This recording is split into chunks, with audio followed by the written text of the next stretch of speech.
Cowboys go on the road last weekend, play a very good Wayland Baptist team, come up with a win. Not everything was great, but the second half, Cowboys did enough things to execute and get the win. Yeah, got off to a pretty fast start, going up 14-0, and then kind of hit a little lull, which we don't ever want to do, but unfortunately we did, and made a few mistakes that made it a little more interesting than it needed to be, but came back and did what we needed to do whenever it was time and got the win. Coach Whitehead was talking in the post game. Even though it's a young team, still making a little bit of mistakes. Most of the mistakes are because of effort, not because of lack of hustle. So let's talk about that. Yeah, that's the biggest thing when you can eliminate those mistakes and those costly penalties. That's when you go from being a good team to a great team, and that's what we're trying to do. And it's definitely not a lack of effort because our guys are giving great effort. It's just one or two times it was communication, and then one or two times it was just not executing the assignment properly with poor technique, and got us in a bad position with penalties and mistakes. So that's the things we're working on to try to eliminate. Some of your freshmen really showed up on defense, especially the two Alito kids. Talk about them a little bit. Yeah, Brock and Matt, both those guys are going to be phenomenal players. Stepped in there.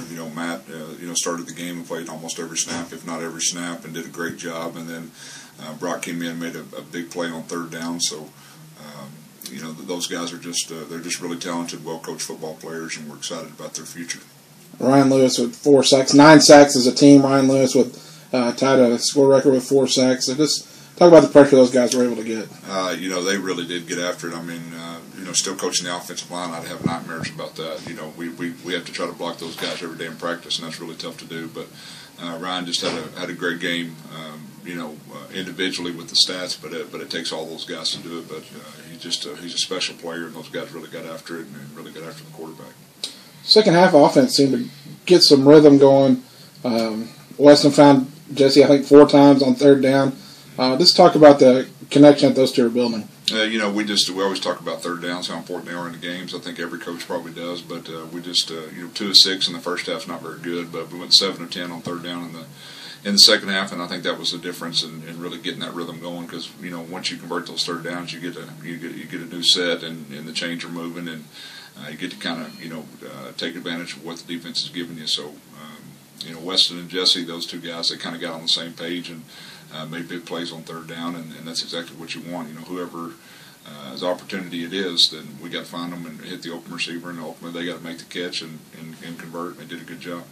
Turning to this week, another NAIA school, Langston University out of Oklahoma. What do you know about the Lions? Very, very talented, athletic team. Pretty sound in all their schemes too. They really they've got some really good players. They've played a brutal schedule up to this point.